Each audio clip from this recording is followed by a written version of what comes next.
Bilang sama Pak De besok mau ngapur berapa karung? 5 karung ya. Nah terus gue bilang 19 karung Pak De. Nah Pak De kaget di situ, kok banyak benar.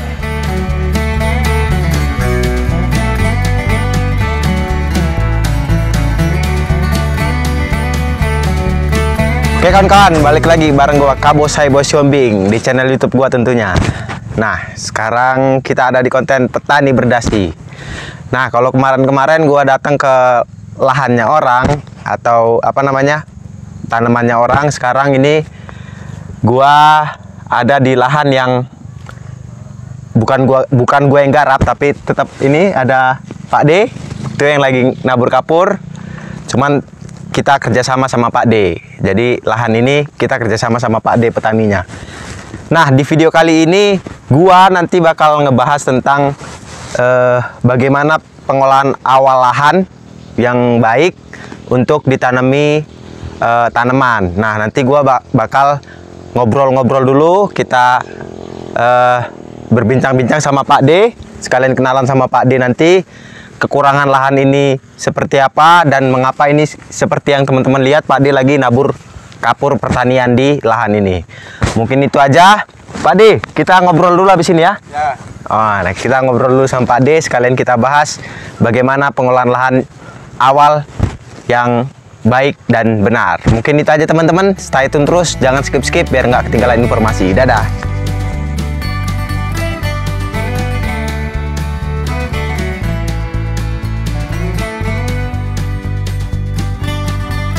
Oke teman-teman, jadi ini gue udah sama Pak D, udah ada kopi, ada pisang, kita biar bisa ngobrol-ngobrol. Sebelumnya kenalan dulu dengan Pak D. Sean, pakai H nggak? Enggak. Sehan atau Sean? Sean, Pak D Sean. Umur berapa Pak D? 40. 40. Iya, 40-an lah. 40-an ya, nggak tahu pastinya. Iya. Nah, 40 lah. Nah, jadi seperti yang gue bilang tadi, sebenarnya bukan gua sih, sebenarnya bokap. Jadi bokap itu ceritanya sewa lahan ini ya Pak De ya. Iya. Sewa lahan ini dari pertama kali lahan ini dibongkar, dulu lahan kopi ya dia. Dan kopi dibongkar, terus kita budidaya hortikultura. Nah Pak De ya, dari pertama Pak De ya yang ngurus ya. Iya. Jadi bokap itu kerjasama dengan Pak De ini. Udah berapa tahun deh? 3 ya Mak. Lu ya? 3 lebih. Nah, sudah sekitar 3 sampai 4 tahun. Pak D bekerja sama dengan bokap. Nah, itu posisi gue masih kuliah. Nah, sekarang karena jadi istilahnya gimana ya?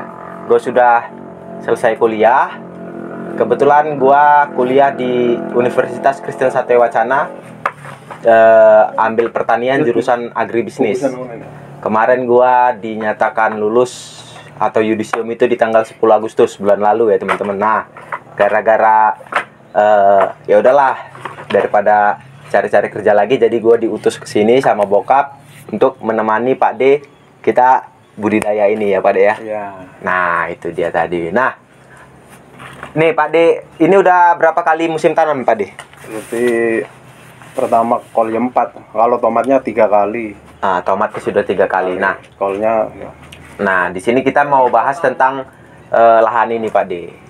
Ini kan aku kasih, aku bilang sama Pak D, kita kasih kapur. Sebelumnya dibajak dulu ya teman-teman ya. Jadi ini kemarin kita habis panen tomat, cuman gara-gara nggak ada videonya ya. Lumayan ya Pak D ya. Dapat harga 9-10 ribu ya. Cuman masalahnya tomat itu kena cacar daun ya Pak D ya, cacar daun. Nah kemarin musim tahun lalu itu, sebelum musim tahun yang ini selesai ini, Pak D dapat berapa kotak Pak D? 200. Sekitar 200 kotak, sekitar 300 kotak. Nah sedangkan yang kita dapat harga yang lumayan ini di angka 7-10 ribu kalau nggak salah. 80 kotak, jadi penurunannya sampai sekitar 60%. Nah itu gara-gara bercak daun tadi. Nah itu makanya kita di sini mau bahas dulu kondisi lahannya ini. Nah, ini lahan kan belum pernah dibajak ya Pak D ya. Iya. Nah, kemarin gua minta, oke, kita bajak dulu Pak D. Nah, jadi kemarin ini sudah dibajak untuk pertama kalinya. Kalau biasanya Pak D nyangkul ya. Nyangkul. Nah, kekurangan lahan ini memang kalau kemarau 2-3 hari aja dia keras bener Pak D ya. Keras. Nah itu makanya tadi kemarin gue minta sama Pak De, ayo kita bajak. Oke, dibajak. Nah setelah dibajak, langkah selanjutnya gue dengan Pak De bikin kapur. Nah seperti kasus ini, lahan ini sebenarnya kemarin gue ukur sekitar 3.200 meter, tapi pH-nya itu beda-beda. Nah untuk pemberian kapur ini kita harus tahu pH-nya dulu. Nah seperti kasus yang tanah yang di belakang rumah ini ya Pak De ya, itu kalau Pak De kemarin cerita setiap Pak De tanemin ada masalah pasti. Ya, di situ ya. Di mana itu Pak De masalahnya? Salahnya yaitu cacar-cacar daun itu. Lebih cacar daun, lebih apa namanya? Bagus yang di sini ya, terutama yang di belakang kamera ya. Yang di belakang kamera. Bagus sebelah sini. Nah, bagus.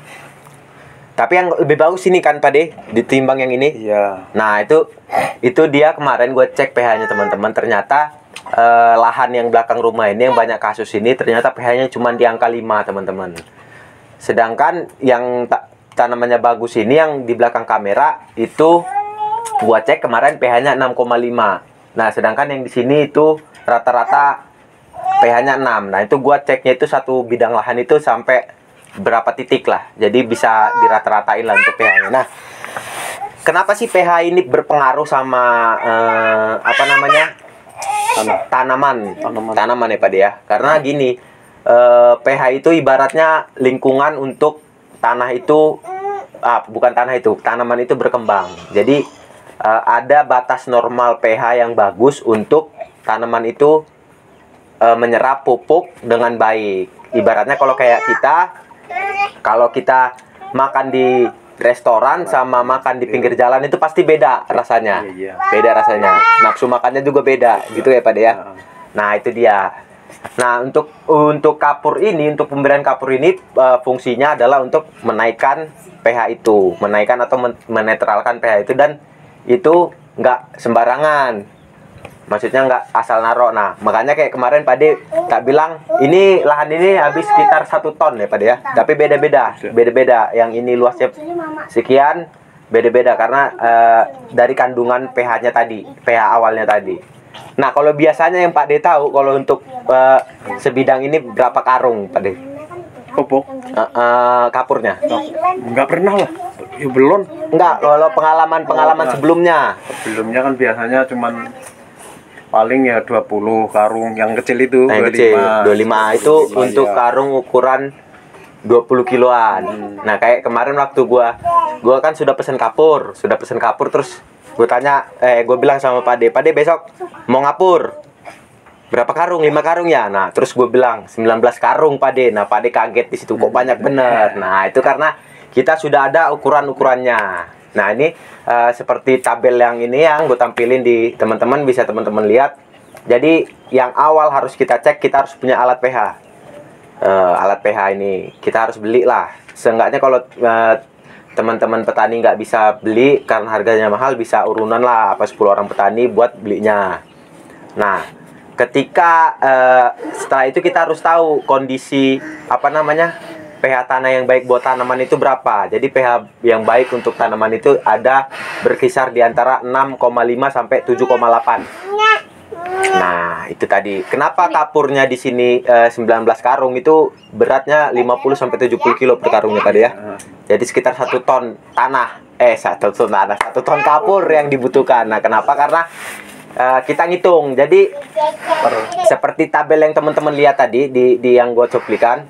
Jadi setelah teman-teman tahu pH tanahnya berapa, teman-teman juga harus tahu target pH yang mau teman-teman capai berapa. Lihat selisihnya berapa. Nah, semisal kalau kayak tanah yang di belakang ini pH-nya 5. Teman-teman mau mencapai pH di angka 6,5, berarti selisihnya adalah 1,5 pH yang mau teman-teman targetkan gitu ya Pak De ya. Nah, itu di tabel nanti kita lihat kalau 1,5 itu butuh berapa ton per hektar kapur yang dibutuhkan. Nah, itu nanti teman-teman konversikan sendiri aja. Lahan teman-teman berapa, berarti nanti konversikan misalnya dibutuhkan penaikan pH-nya 1 ton per hektar. Berarti 1 ton itu berapa kilo? Nah, 1 ton berarti kan 1000 kilo. 1 hektar itu berapa meter persegi? 1 hektar itu 10.000 meter persegi. Jadi teman-teman bagi 1.000 bagi 10.000, dapatnya 0,1. Berarti 0,1, kalau nggak salah, kalau 0,1, kalau nggak 0,01 ya teman-teman. Taruhlah 0,1. Berarti lahan teman-teman itu membutuhkan kapur sebesar 0,1 kilo per meter persegi. Nah, kalau lahan teman-teman ada 500 meter persegi, teman-teman kali 0,1 kali 500, berarti dapat 50 kilo. Jadi untuk mencapai pH 6,5 itu teman-teman butuh kapur sebesar 50 kilo. Nah, gitu cara menghitung pH-nya. Gitu ya Pak De ya? Iya. Nah, itu. Nah, ya ini ya, karena kita mau bahas tentang pengolahan lahan yang pertama kali. Ini setelah dibajak kemarin nggak langsung dikasih kapur. Jadi fungsi dari bajak itu adalah membalik tanah. Sama kayak kita nyangkul. Kalau zaman dulu nyangkul ya Pak De ya, cuman gara-gara sekarang udah ada bajak, dibajak. Itu paling tidak teman-teman diamkan, setelah dibajak diamkan 3-7 hari.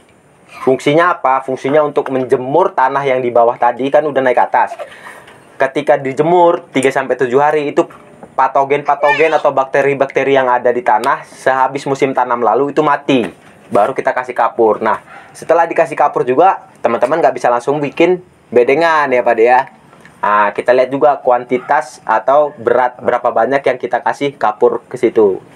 Nah, kalau kayak kita ini kan sekitar 1 ton ya Pak De ya. Kira-kira mau didiemin berapa hari nih Pak De? Seminggu lah. Seminggu 2 minggu ya. 2 minggu. Ya, yang penting pokoknya setelah teman-teman kasih itu jangan langsung di inilah. Mungkin lah. Panas ya Pak De ya. Iya, panas. Panas. Nah, itu dia tadi. Karena ya nggak muluk-muluk, kita juga ngejar waktu juga mau nanam. Semakin cepat nanam semakin bagus, tapi kita harus pikirkan juga kondisi tanahnya ya Pak De ya. Nah, kalau cepat ya kadang-kadang itu pertumbuhannya kurang juga ya Kurang kan? juga Kalau karena panas tadi ya. panas, Nah, ya. itu dia. Nah, kalau untuk pemberian kapur ini, kalau teman-teman sudah sesuai dengan apa yang dibutuhkan tanah penaikan tadi yang ada di tabel tadi, itu kalau gua baca itu sekitar 2-3 tahun lagi baru dikapur. Jadi nggak setiap selesai tanam dikapur. Wah, kalau gitu nanti tanahnya ini juga hancur juga ya Pak De ya kalau dikapur terus. Nah, itu ya teman-teman. Nah, fungsi dari kapur ini juga selain menetralkan tanah tadi, pH tanah tadi, maksudnya menyesuaikan kondisi tanah dengan kebutuhan tanaman tadi. Setiap kapur, kalau kita sekarang pakai yang merek ini ya, apa deh? Nanti gue kasih tahu fotonya dari PT langsung, bukan yang homemade. Itu dia mengandung kalsium karbonat sebesar 85%. Jadi selain menetralkan tanah tadi, sudah ada pupuk yang dikasih di situ juga. Nah, itu juga ya teman-teman. Nah, nanti kita mau nanam apa nih Pak De kira-kira? Tomat. Tomat ya, yang sudah pasti tomat ya. Tomat ya. Nah, itu dia. Mungkin kita nanam tomat. Setelah kita olah lahan nanti setelah ini selesai, nanti kita bedeng, baru kita kasih pupuk kandang ya. Nah, itu tadi teman-teman. Biasanya kan kalau teman-teman ngapur itu setelah dibedeng baru dikapur ya Pak De ya, biasanya ya. Ya. Nah, itu di sini gua dataran hamparan Langsung. belum dibedeng, kita langsung kapur. Karena hitungannya sekian ton per hektar. Jadi yang dihitung itu adalah luasan tanahnya. Kalau ketika kita bedengin terus kita kasih kapur, itu nanti hitungan ton per hektarnya sudah beda lagi Pak De. Gitu. Nah, nanti kita diamkan sekitar 1-2 minggu, baru kita kasih pupuk kandang. Nah, selain itu nanti besok pupuk kandangnya kita kasih ke perlakuan lagi Pak De ya. Iya. Nah, makanya teman-teman pantengin terus channel ini supaya tidak ketinggalan berita. Nanti ceritanya di pupuk kandang itu kita kasih bakteri lagi biar bagus untuk tanaman. Oke teman-teman, tadi sempat mati sebentar videonya gara-gara memorinya memang nggak kuatnya cuma sampai 10-12 menit. Kita lanjut lagi ya. Tadi sudah sampai di setelah kita tutup nanti bikin siringan, dibiarkan setelah kita biarkan ini sekitar 1-2 minggu, kita bikin siringan, baru kita kasih pupuk kandang ya Pak De ya. Iya. Nah, nanti untuk pupuk kandangnya kita kasih perlakuan lagi, nanti kita kasih tambahin bakteri lagi. Agak beda nanti. Nah, nanti kita liput lagi Pak De ya. Kita kasih tahu lagi sama teman-teman bagaimana caranya biar tanaman itu bagus. Nah, untuk pupuk kandangnya nanti mungkin ini kita bikin, jadi kalau menurut apa yang gue pelajarin itu nanti kita nggak usah pakai fungisida lagi, jadi sudah pakai bakteri yang kita kasih ke pupuk kandang itu. Jadi untuk fungisidanya kita tidak usah lagi. Nah, nanti mungkin kita konsultasi lagi sama Pak D. Kalau misalnya Pak D masih agak ragu-ragu untuk fungisidanya, nanti bisa sebagian lah yang nggak kita kasih, sebagian dikasih, daripada nanti terjadi sesuatu nggak bagus, nggak enak juga Pak D ya, karena kita sistemnya kerjasama teman-teman sama Pak D. Nah, nanti tetap nanti ada yang kita kasih perlakuan beda untuk fungisida ini. Nah, nanti kita jelaskan juga tentang bakterinya apa. Nah, mungkin itu aja ya Pak D ya. Nah, jadi sebenarnya kalau untuk lahan ini 2 orang yang ngurus, Pak Desean dengan Pak Desemi ya. Cuman dia nanam cabai di bagian sana. Cuman belum gua liput karena memang ketika gua nyampe di sini dia sudah selesai nanam. Gitu. Jadi nanti kedepannya lah mungkin nanti kita bisa bikin video sama Pak Desemi bahas tentang budidaya hortikulturanya. Ada pesan Pak De untuk teman-teman yang lagi nonton? Pesan apa ya? Sesama petani, Semangat, tanam terus. Semangat Ya, terus. Iya, semangat gue lah. Semangat terus. Lah, ya. harga murah, harga mahal. Ya, semangat tetap semangat. Harga murah tetap semangat, harga mahal Lebih semangat. jangan nikah lagi. Ya. Lebih semangat. Oh, kirain jangan nikah lagi, karena kemarin seperti yang gue bilang di awal itu, Pak D ini dapat panen tomat dapat harga 7 sampai 10 ribu ya. Cuma dapatnya cuma 80 kotak. Untung aja ya dapat motor sama HP sebenarnya. Kalau misalnya dapat 200 kotak mungkin Pak D kemarin Beli mobil. bukan beli bojo baru. Iya. Nikah lagi. Beli hardtop. Iya. Soalnya kemarin Bude juga cerita. Iya. Pak D kan sempet pulang ke Jawa, bilangnya cuma seminggu. Bude agak merengut sama aku, ngomongnya cuma seminggu jadi 2 minggu katanya gitu. Ya, aku 2 minggu loh benar. Nah, iya, kalau 200 kotak udah selamanya di Jawa. Oke, mungkin itu aja teman-teman keseruan gua bersama Pak D. Terus pantengin channel gua. Salam satu hobi, dadah.